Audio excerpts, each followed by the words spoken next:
program. I serviced your feeding program. I was here when you launched that feeding program. I brought people from the US to donate and fund your feeding program. So you're not going to shake me.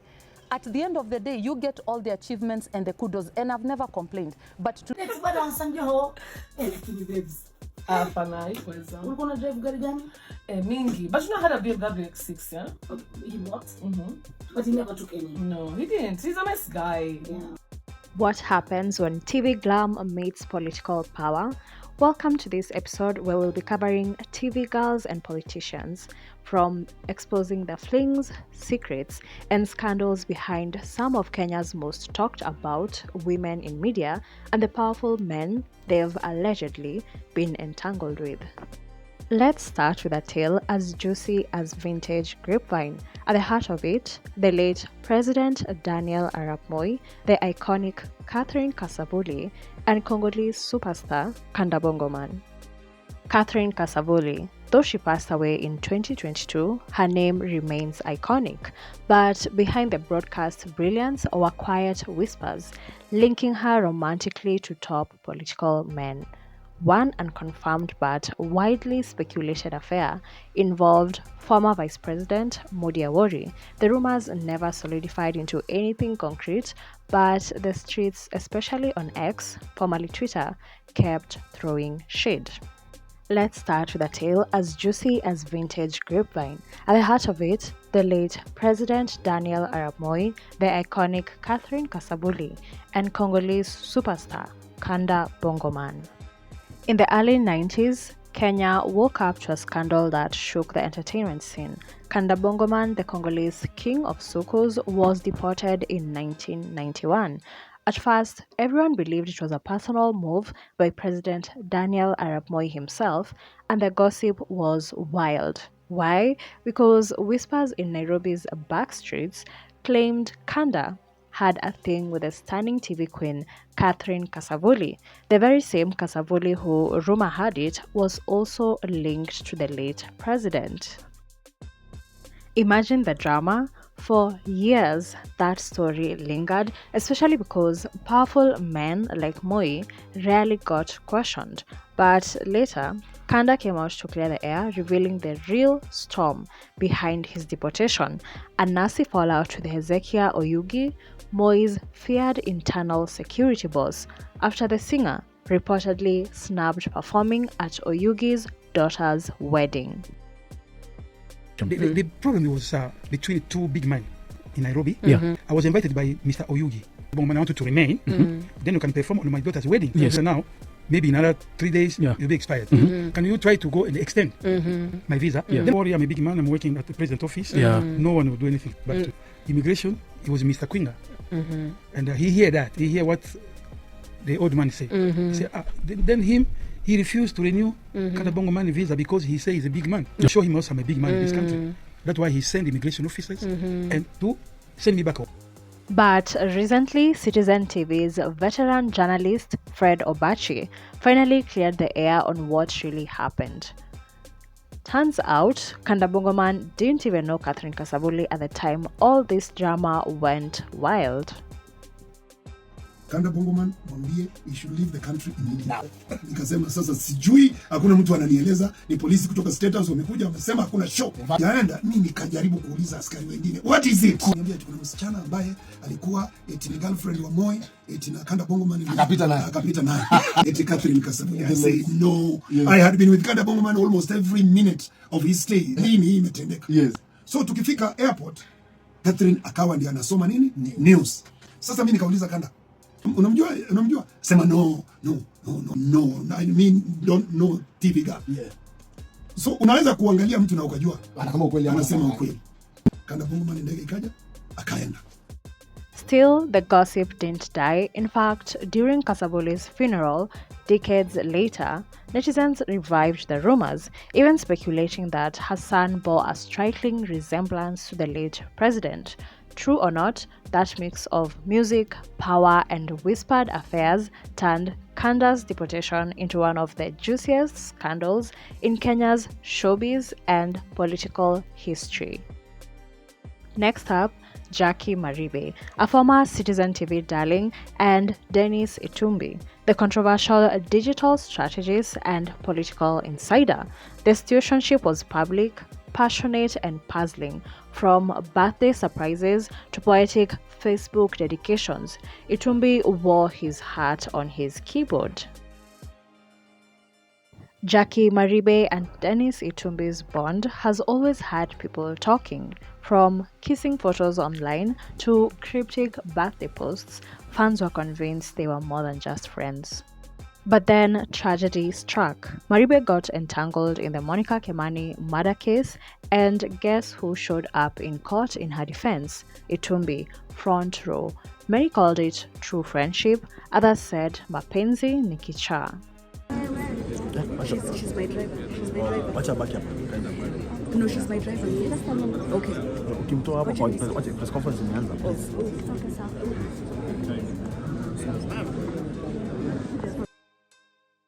He showed up in court, sat with the family, and even defended her online. That level of loyalty? Well, later on, Maribe, however, publicly refuted the claims. Dennis's family, she posted. Whether romantic or not, their bond remains one of the tightest in Kenyan media politics history. Betty Kialo and Hassan Joho. This one felt like a Nairobi novella. Rumors swirled about Joho spoiling the then KTN anchor with luxury rides, including a Porsche with Mombasa county plates, since he was the governor back then.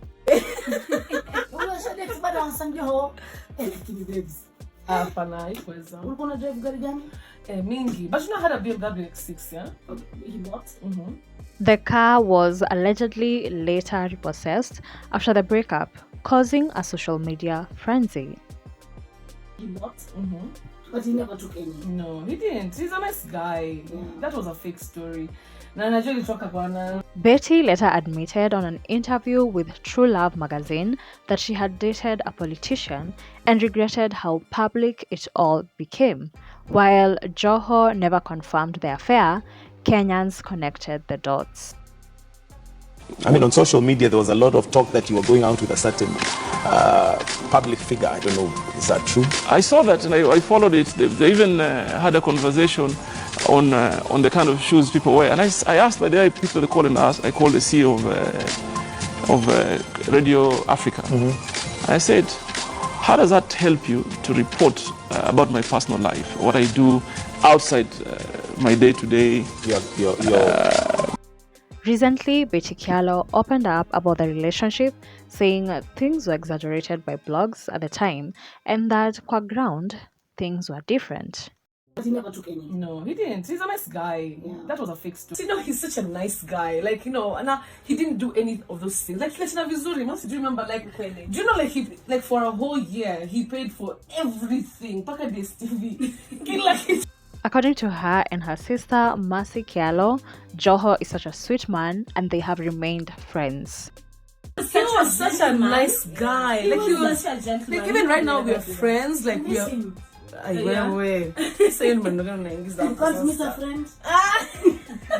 No, like we're so cool. Like even right now we're really good friends. Like that story was so fake. Like but when Joho hopped on the Baby Katerina challenge, fans went wild, quickly linking it to Betty. She clapped back with a cheeky denial, "That's not my handbag," in quotes, and just when the plot thickened, influencer Natalie Tewa was dragged into the drama after blogger Edgar Obari exposed her as the alleged real Baby Katerina, whose handbag had been spotted.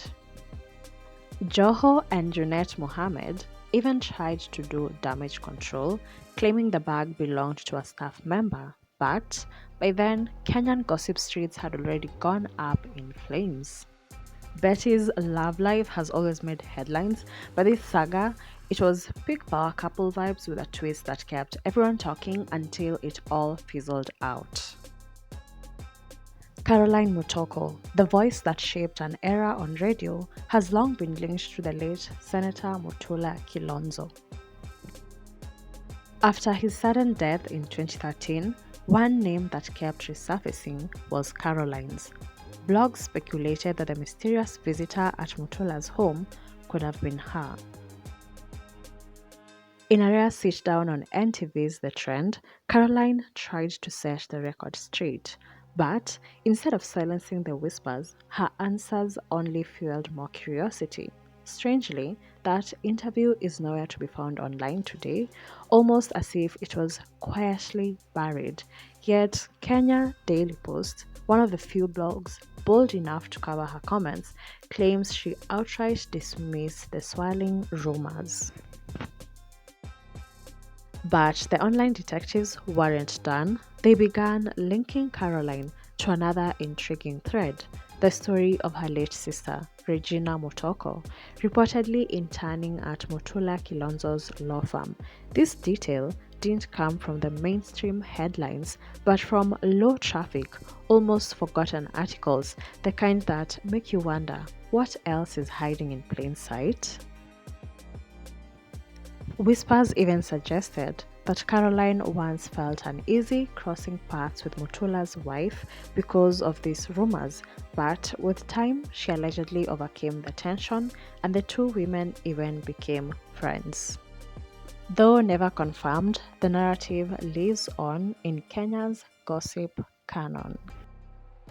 This other story is one that keeps looping back like a badly written soap opera. Doreen Gatwiri Majala, former NTV news anchor, once lit up our screens with her pose and Swahili flair, but behind the glam, her love life became public news when she got entangled with Mwingi Central MP Gideon Mulyungi. They met in the political circles where charm meets clout, but soon things took a dark turn. In 2018, Doreen accused the MP of assaulting her, claiming she fled her matrimonial home in fear for her life. The allegations went viral, sparking online outrage.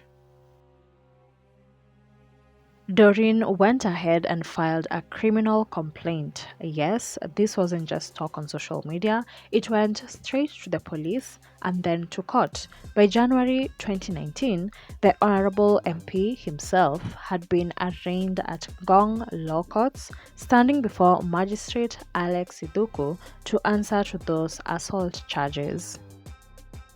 In court, Doreen laid it all bare, describing not only the injuries she suffered that night, but hinting at a much bigger pattern of pain she says had been going on for years. And if you think this was just small drama, hold on, she even mentioned a minor living in their house who, according to her, sparked one of their biggest fights. But here's the twist, the case didn't end with a dramatic judgment, nope. Word on the ground is that Gideon Mulyungi agreed to settle.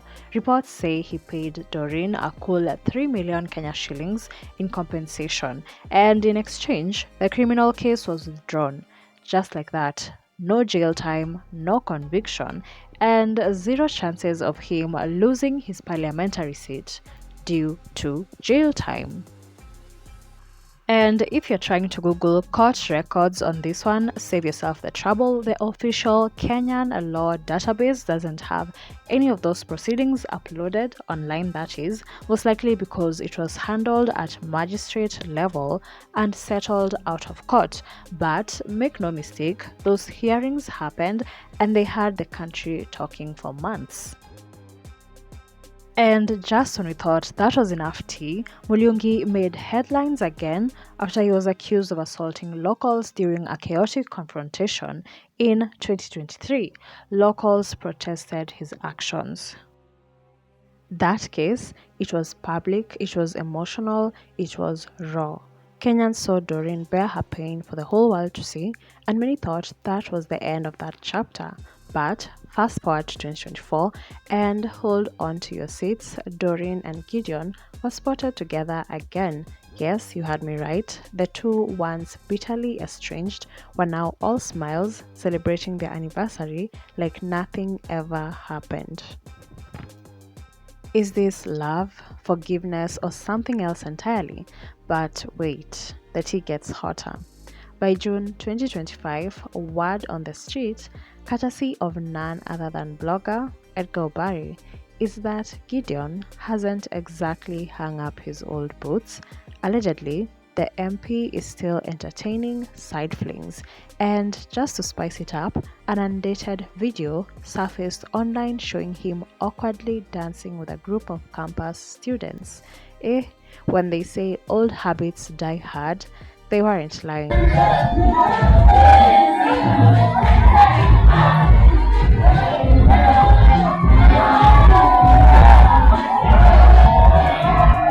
Now let's talk Anne Kiguta, the hard-hitting journalist with a signature side eye. She had a relationship with Jomo Geshaga, President Uhuru Kenyatta's nephew and personal assistant. This was around 2015 to 2016. The romance wasn't just whispers, it reportedly led to children, twins, a girl and a boy. It is said that Jomo even took some time off for paternity leave when the twins were born. Sadly, the relationship didn't last long. Almost a year later, after the twins' birth, Anne deleted photos of her and Jomo, sparking separation rumors. But things turned ugly in 2023 when Kiguta allegedly sued Geshaga for child support. In mid-2023, Anne Kiguta said she wants 2.7 million Kenya shillings every month from Jomo to maintain the lifestyle she claims he introduced for their kids. If not monthly, she asked for 413 million Kenya shillings lump sum, enough to support the twins until they turn 18. That's crazy money by anyone's standards. She broke it down: rent in Runda at over 555,000 Kenya shillings, subsistence allowances, utility bills, weekend outings, tuition fees, staff salaries, toys, travel abroad, medical care, even amounting to 1 million Kenya shillings per child. Imagine. On the other side, Jomo said the amount is entirely unreasonable. He stated plainly he's not a business tycoon, doesn't have access to Kenyatta wealth, and he's only supporting his children as best as he can. He says he's been consistently paying school fees, staff salaries, housing and health cover, all within his means.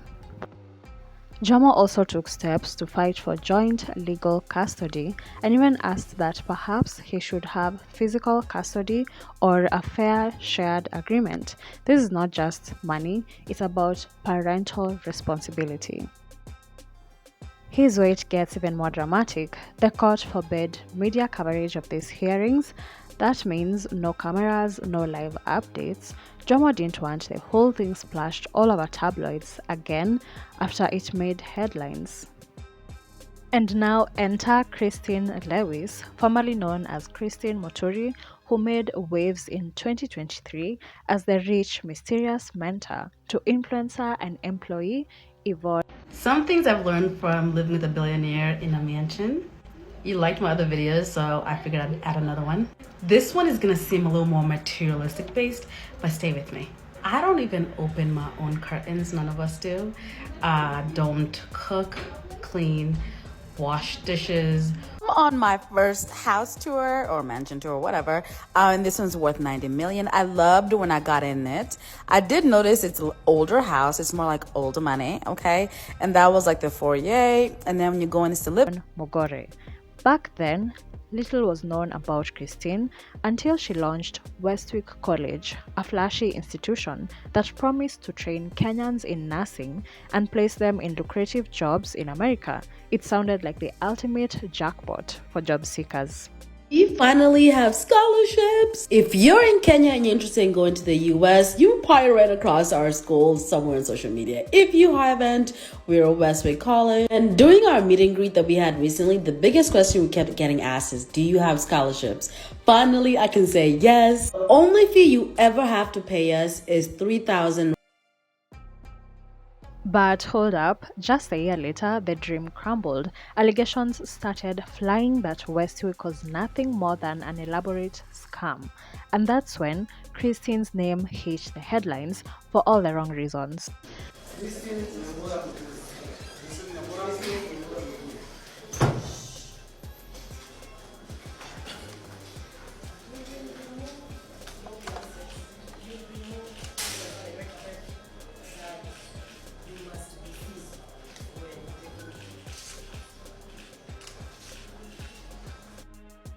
As the scandal unfolded, jaws dropped when it came to light that Christine wasn't just some businesswoman, she was actually the second wife of a sitting MP. Yes, our TV girl turned entrepreneur was deep in political circles with none other than Bumula MP Jack Wanami Wamboka. But their union in shambles.